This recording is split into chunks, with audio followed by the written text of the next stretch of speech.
Baik, Assalamualaikum warahmatullahi wabarakatuh. Terima kasih untuk waktu yang telah diberikan. Dalam kesempatan ini, saya akan melaporkan kerja praktek yang telah dilaksanakan dengan tema atau judul kerja prakteknya pengembangan aplikasi kesehatan mental berbasis Kotlin dengan studi kasus aplikasi HAPMI. Sebelumnya, perkenalkan nama saya Antonio Sigit Priharsanto dengan NIM 2104071070020 dari PJJ Informatika. Baik, untuk garis besar yang akan disampaikan pada hari ini, yaitu pertama adalah profil perusahaan, kemudian waktu dan tempat pelaksanaan kerja praktek, kemudian maksud dan tujuan, selanjutnya kegiatan dan pembahasan, kemudian yang terakhir adalah kesimpulan dan saran. Untuk kerja praktek sendiri dilaksanakan melalui program Bangkit Akademi 2023 Batch 2 yang merupakan salah satu program unggulan dari MSIB Kampus Merdeka. Bangkit Akademi 2023 Batch 2 sendiri bekerja sama dengan Google, Buto, dan Traveloka. Di situ terdapat tiga learning path, yaitu Machine Learning, Cloud Computing, dan Mobile Development. Bangkit Akademi bernaung di perusahaan induk milik Yayasan Decoding Indonesia dengan alamat Decoding Space di Jalan Batik Kumeli nomor 50, Kecamatan Cibojing Kaler, Kelurahan Sukaluyu, Kota Bandung, Jawa Barat.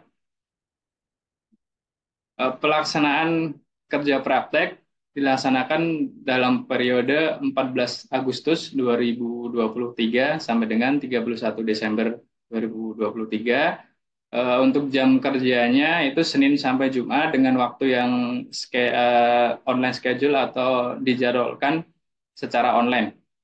Untuk penugasan sendiri melalui classroom, sedangkan untuk materi yang disampaikan melalui platform pembelajaran di coding.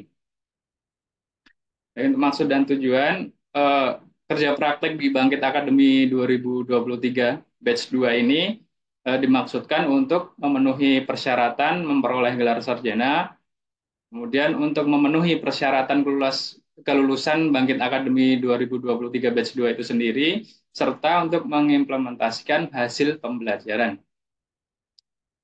Untuk tujuan dari capstone project-nya atau tugas akhir seperti yang tadi sudah disampaikan sebagai judul, yaitu untuk mempelajari konsep pemrograman Kotlin dan Jetpack Compose dalam pengembangan aplikasi mobile, khususnya Android, dan juga untuk mempelajari soft skill dan hard skill di dunia industri. Untuk pelaksanaan kerja praktek sendiri itu ada beberapa hal yang kami dapatkan. Yang pertama adalah soft skill, kemudian hard skill, ada English skill, dan persiapan untuk sertifikasi globalnya untuk Android developer, yaitu Associate Android Developer. Untuk materi-materi yang disampaikan ini atau soft skill dan hard skill dan English skill dan lain-lain itu dilaksanakan melalui ILT atau Instructor Led Training, mengambil mentor-mentor atau instruktur-instruktur yang sudah berpengalaman dalam bidang masing-masing. Untuk soft skill sendiri ada growth mindset and the power of feedback, dan ada time management, critical thinking and problem solving, adaptability and resilience, project management, professional communication and networking, kemudian digital branding and interview communication. Untuk hard skill sendiri itu berhubungan dengan learning path mobile development, yaitu memulai pemrograman dengan Kotlin, belajar membuat aplikasi Android untuk memula, belajar fundamental aplikasi Android, prinsip pembelajaran solid, belajar pengembangan aplikasi Android intermediate, belajar membuat aplikasi Android dengan Jetpack Compose, dan yang terakhir adalah simulasi ujian associate Android developer. Untuk English skill, ada spoken English correspondence, kemudian expressing opinion, dan business presentation.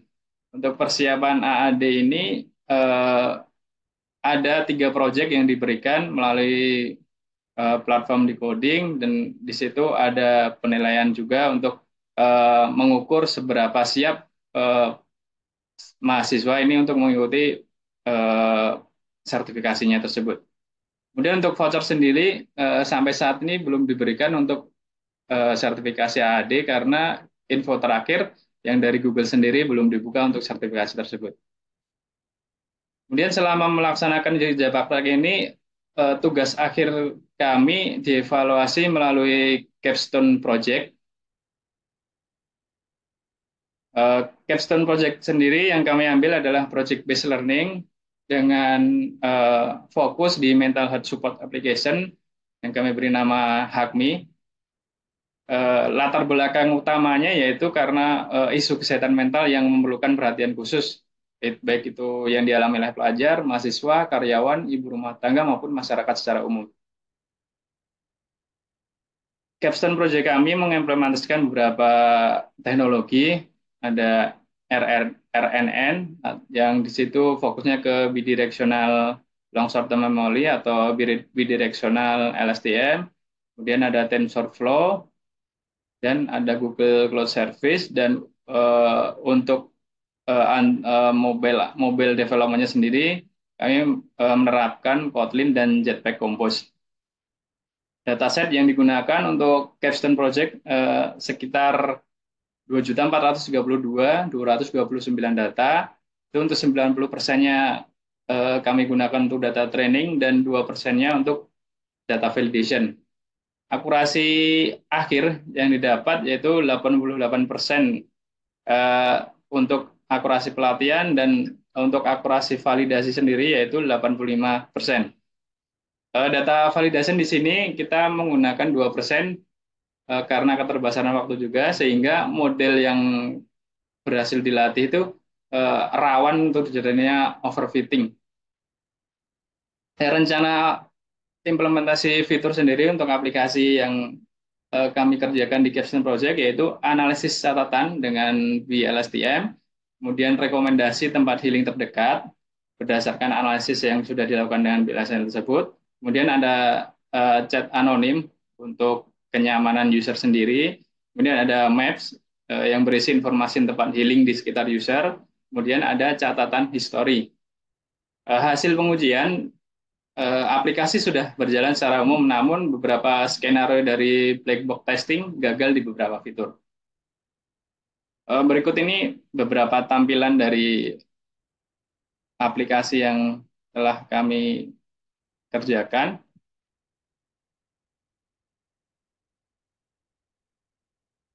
Kemudian kami menampilkan juga untuk alamat repositorinya di GitHub. Di sini ada splash screen, kemudian akan muncul welcome screen. Itu nanti bisa memilih antara mau login atau mau sign up. Untuk yang belum mempunyai akun, tentu saja nanti akan sign up terlebih dahulu. Kemudian di sini ada halaman utama.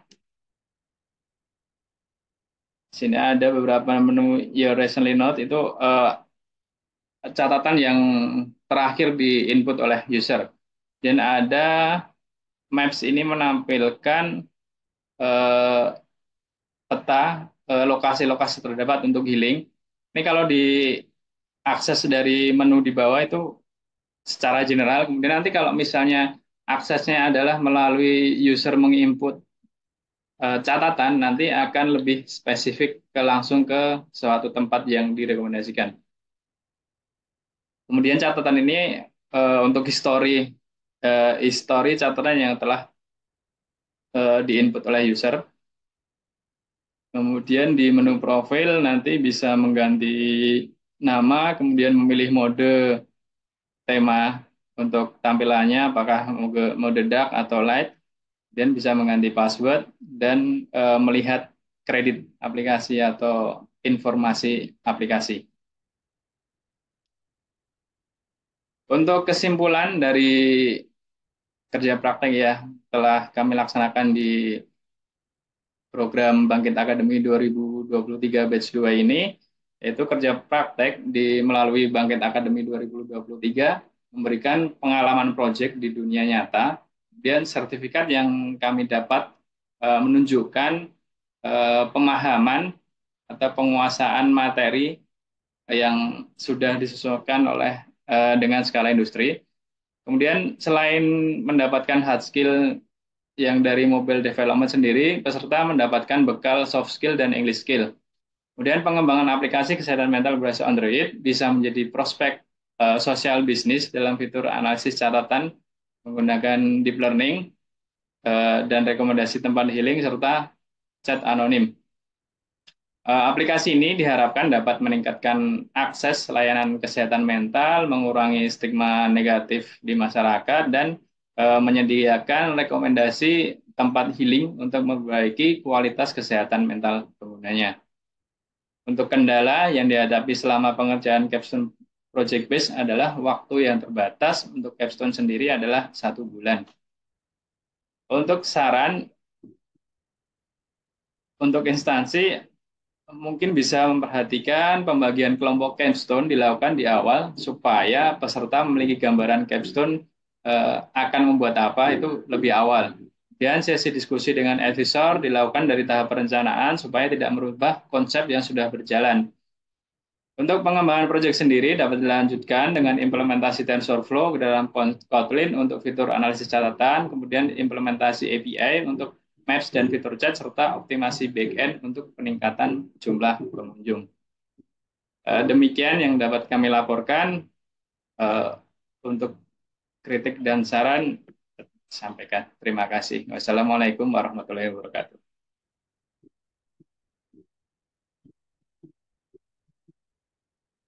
Ya, baik. Waalaikumsalam. Ya, Mas Sigit, tadi menarik ya yang disampaikan ya terkait proyeknya ya yang dijalani saat apa MSIB batch kemarin ya berarti ya Mas Sigit ya itu ya proyeknya ya. Iya, Ya. Pak, betul, Pak. Nah, ini karena ini temanya seminar, mungkin boleh saya kasih kesempatan 1 atau 2 orang barangkali ada yang mau mengajukan pertanyaan kepada Mas Sigit. Persilahkan. Ada yang mau bertanya, teman-teman?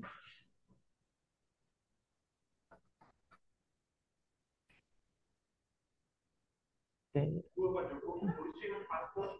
Oke, nggak ada ya kayaknya ya. Oke, berarti langsung aja dari saya yang Mas Sigit ya untuk pertanyaannya. Ya, Mas Sigit mungkin sedikit komentar ya. Jadi untuk laporan yang dibuat itu dari saya komentarnya ini sudah cukup bagus ya Mas Sigit ya. Sudah rapi gitu ya dari Terima secara kasih, struktur Pak. penulisan gitu ya. Terus sudah lengkap juga ya saya rasa dari semua yang diminta itu sudah ada semua, tapi mungkin ini ya sedikit saran saja untuk gambar-gambar yang dicantumkan ini masih itu saya rasa banyak yang beberapa itu masih kurang kurang jelas ya resolusinya ya Mas Sigit ya, kurang bagus gitu ya, kayak misalkan gambar fishbone ya, diagram fishbone, kemudian diagram waterfall-nya, kemudian SOP aplikasi Hakmi-nya itu saya rasa masih seharusnya lebih jelas lagi ya gambarnya, karena dari yang saya terima itu ngeblur gambarnya, namanya lebih di ini aja untuk di laporan ya, termasuk untuk ininya ya apa tampilan aplikasinya juga saya rasa ini dari PDF yang saya terima sih kurang bagus ya resolusinya ya ini. Entah ini mungkin waktu apa ekspor ke PDF-nya mungkin belum ini ya, mungkin bukan pakai kualitas yang high ya mungkin ya, nanti mungkin bisa disesuaikan lagi ya itu aja. Untuk laporan itu sih Mas Sigit ya beberapa masukannya ya, selebihnya saya rasa sudah cukup bagus Mas Sigit ini ya. Oke, selanjutnya mungkin saya pengen bertanya terkait ini ya Mas ya, terkait isi laporannya ya Mas Sigit ya. Oke, Pak. Tadi ada beberapa pertanyaan ya yang muncul dari presentasi Mas Sigit. Oh ya, sebelumnya presentasinya dulu ya tadi ya Mas Sigit ya. Presentasi yang disampaikan tadi juga saya rasa untuk penjelasan fitur aplikasinya itu seharusnya bisa lebih ini lagi Mas Sigit, lebih detail lagi gitu. Kalau tadi kan waktu ditunjukkan fitur aplikasinya kan tadi cuma ditampilkan ini ya, tangkap layar aplikasinya terus di dalam satu slide dijajarin aja gitu ya, terus nanti Mas Sigit cuma cerita di sana. Nah itu saya rasa seharusnya ya paling enggak bisa dibuat lebih ini lagi ya. Jadi paling enggak satu slide itu isinya maksimal 2 gambar aja, terus nanti masing-masing fiturnya itu dijelaskan dari sana gitu. Ya supaya lebih jelas gitu. Karena jujur aja tadi kayak kurang nangkep juga saya apa untuk fitur fiturnya ini sebenarnya untuk apa sih gitu kalau cuma dari sekedar cerita saja di sana. Ya, apalagi tadi kan kecil-kecil ya tangkap layarnya, jadi kurang jelas juga. Nah, kemudian saya pengen tahu Mas Sigit itu tadi kan dibilang untuk proses ininya ya Mas Sigit ya. Ini menggunakan ini ya berarti ya RNN ya Mas Iya, Sigit ya. menggunakan RNN. Oke, terus di sini saya lihat untuk proporsinya ya untuk data trainingnya itu 98% ya tadi kan kalau nggak salah ya. Kemudian data validation itu berarti data testingnya ya Mas Sigit ya. Eh, Data testingnya, iya Pak, sekalian jadi Iya. untuk data validationnya itu coba Nah, itu kan berarti cuma 2% ya datanya. dua Terus tadi persen. kan juga sudah bilang sendiri kalau itu bisa menimbulkan overfitting gitu.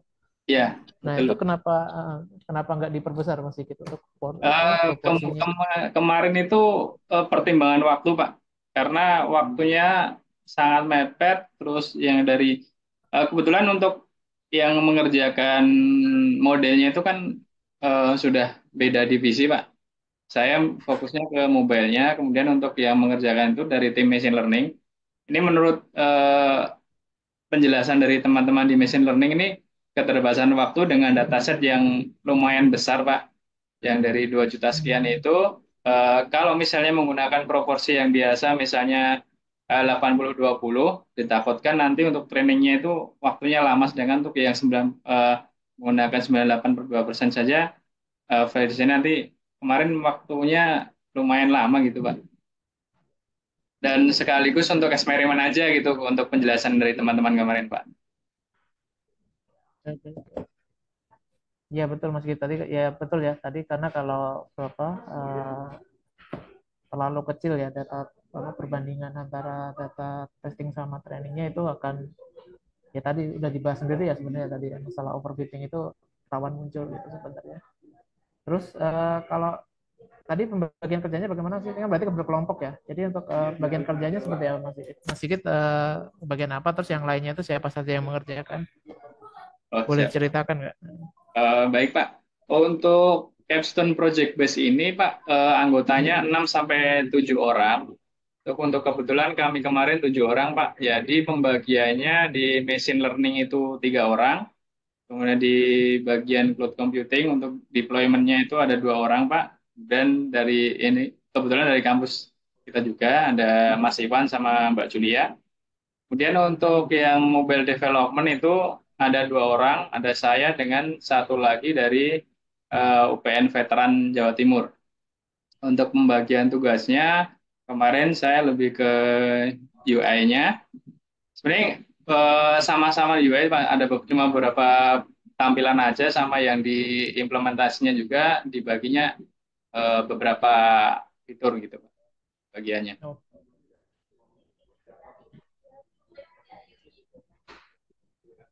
oke, berarti untuk modelnya eh, ini ya dari orang lain ya yang mengerjakan ya Mas Sigit ya.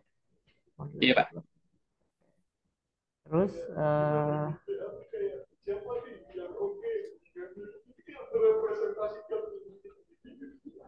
kemudian Mas Sigit ini kan saya tadi oh ya saya sedikit komen sih masalah apa tadi kan ini salah satu fiturnya kan untuk mencari tempat healing ya Mas Sigit ya katanya. Nah itu saya rasa untuk sebagai laporan kerja praktek itu sebaiknya mungkin bahasanya lebih dibuat ini ya apa eh, dibuat baku ya Mas Sigit ya karena healing kan kayak ini kan tuh istilah kekinian ya jadi juga bukan bahasa Indonesia yang baku gitu ya.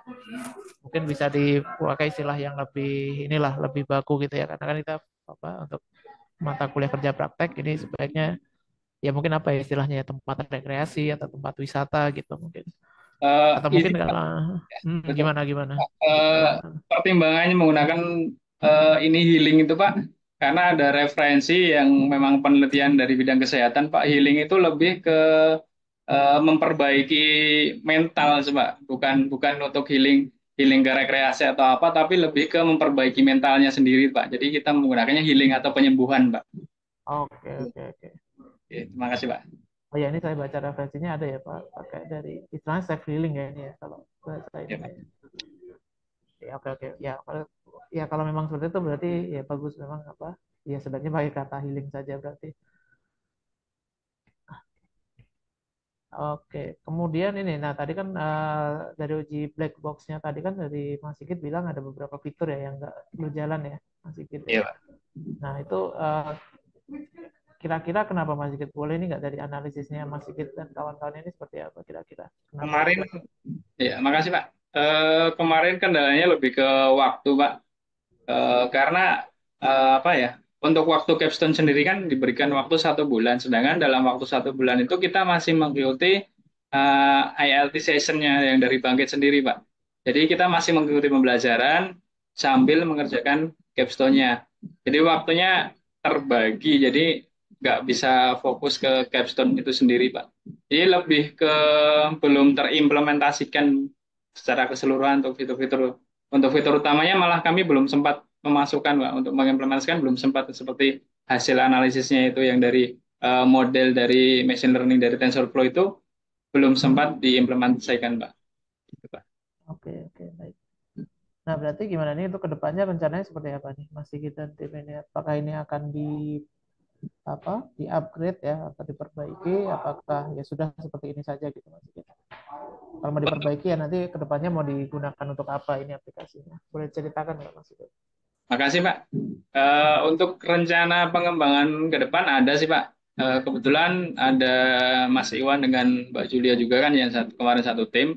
Eh, Memang sudah ada rencana untuk pengembangan aplikasi ke depan dengan eh, mengimplementasikan fitur-fitur yang kemarin belum sempat diimplementasikan, Pak, seperti analisis catatan pengguna dengan menampilkan fitur rekomendasi tempat relaksasi atau tempat untuk healingnya itu. Kemudian untuk chat anonimus supaya user itu nyaman, ya apa ya, tidak terlalu mempermasalahkan masalah privacy karena tidak ada identitas di situ, Pak. Kemudian untuk ke depan juga ada rencana pengembangan tuh eh, diarahkan ke bisnis, ke instansi, Pak. Jadi untuk misalnya untuk deteksi kesehatan mental calon karyawan atau nanti kesehatan mental karyawan di sebuah instansi itu sendiri, Pak. Nanti usernya bisa menyasar ke HRD HRD mungkin, Pak.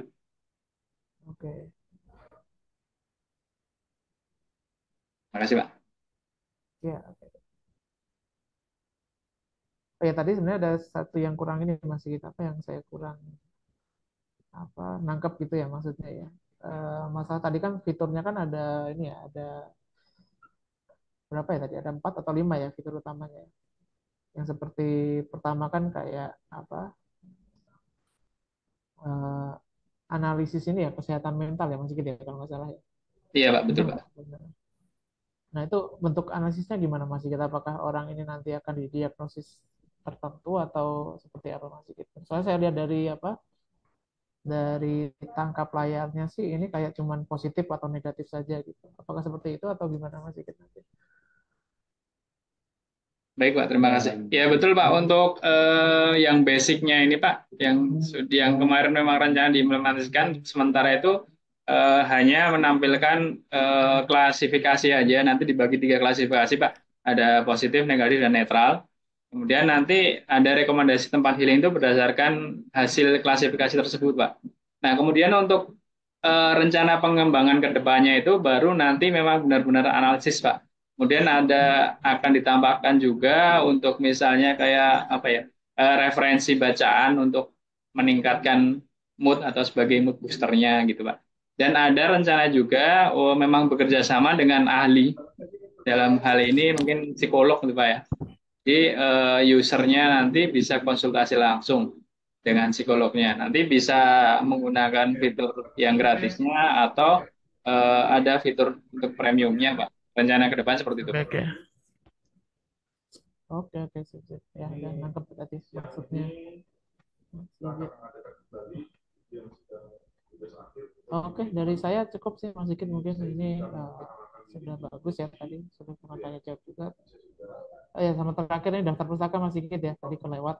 Nah daftar pustaka ini kan menggunakan format ini ya berarti ya ini IPA ya berarti ya formatnya ya atau apa ini? Iya Pak, EBI ya.